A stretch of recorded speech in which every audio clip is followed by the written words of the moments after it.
Have you ever found yourself paying for a cake at Walmart or going to the grocery store to buy the little sugar stick-ons that say happy birthday because you just don't?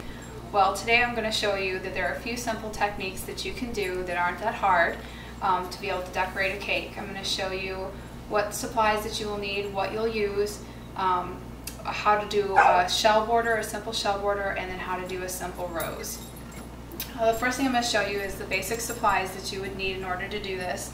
The first thing is a pastry bag. There's lots of different ones. You can either use the plastic ones that are disposable. They do have reusable ones that you can wash, or they have parchment ones, which I don't prefer to use because you have to make them out of parchment paper. So I'm going to use this one today, and I'm going to show you how to put in a coupler, which is this. This is what holds your tip into place with the cap, and then I'll show you how to fill the bag. The first thing you want to do with the bag is you put the coupler down inside the bag, and you want to mark just a little bit. I usually use my fingernail to show where you need to cut. And then you're going to push the coupler down inside. Another little helpful aid to be able to fill the bag is to use a glass, and you put your bag over top of it. And this gives you a little stable area to put your frosting inside of. This that I'm using here is a buttercream frosting that you can find on the Wilton website. It is a half a cup of vegetable shortening, a half a cup of butter, and about 4 cups, about a pound of powdered sugar, and then milk or water to consistency, and then you can add like vanilla or butter flavoring to it. The consistency that you want this to be is a little bit soft. Some people like it a little stiffer, but enough to be able to hold up the border or to hold up the peaks of your flour. After you've filled the bag, you just want to take it out. You don't want to fill your bag too high or it'll pop out the top. And then you're going to put on your tip. For your shell border, you're going to use the tip 21.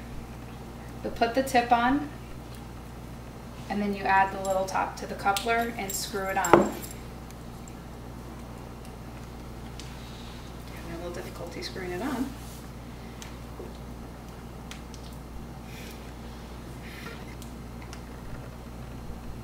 Okay, there we go.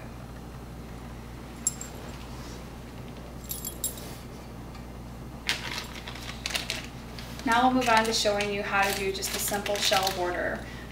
Now this is something you can do just to make the cake look a little bit better. I'll show you here in the end. It's not, sometimes there's a gap at the bottom where you'll have like parts of the filling that are coming out, and it helps disguise that a little.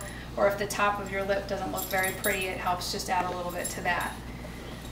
So you always want to hold your bag at a 45-degree angle.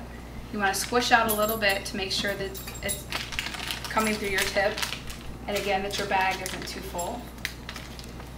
What I usually do is I hold it over here and turn it a little bit so I have some pressure on the bag. And holding at your 45-degree angle, what you're going to do is you're going to squish, add pressure to let it fill up to the front, and then you're going to bring it around and let go of the pressure and let out the tip to make the point. Turn this way. So you load it, pull out, and let go of the pressure. You want to stay just a little bit off of the frosting. You don't want to be right on top of it, and you don't want to be too far away from it. You're going to be just a little bit away. You squish and pull.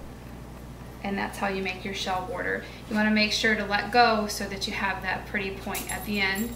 And when you start again, you just start right on top of that point. Just like that. We'll do some more at the top for the top. Of course, you're going to hold your position a little bit different because you're on the top. So you're going to hold straight up, you're going to come up, bring it back, and let go. And you can see, if you watch my hand, you can see how I bring it up and I release the pressure and just let the frosting do the work. Okay. So that's how you do a simple shell border. It just adds a little something to your cake. The next one is, what I'm going to show you how to do is to add just a little decoration to the top, and I'll show you how to do the rose. For me, I like to have a little bit of a stiffer consistency, so you can also add Wilton meringue powder, and that will stiffen up your consistency. Or if you want a little more, you can add, you can put your bag into the refrigerator. You're going to take the needle number 7, it's a flower nail, and you're just going to build it up on the top. And that's about how big your flower is going to be. This will vary depending on how big you want your flower to be. For this, you're using tip number 102. And you want the fat end to be towards the bottom and the skinny end to be towards the top.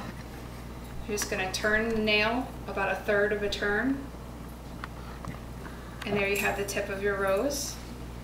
And then for the next one, you're going to do same thing, about 1/3 of a turn, 45 degrees. You're going to make 3 petals. You're going to push and bring up and let it go. And for the next, you're going to do about 1/5 of a turn, same degree, and you want to do 5 petals.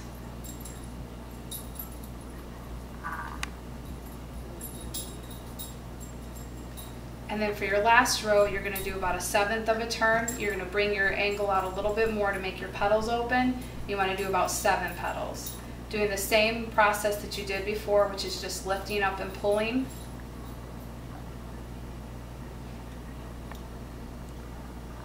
And there you have a rose. Now to get the rose off, you're just going to take a pair of scissors, clean scissors. You're going to stick it underneath and then lay it down on your cake. Now for any indents or anything you have on your cake, you can always add leaves or other decorations to add to it. So there's just a few simple techniques to show you how you can spice up a cake. They're quick and they're easy, and the simple shell border or the rose can take any homemade cake that you have and make it a little bit more special. Proud of you.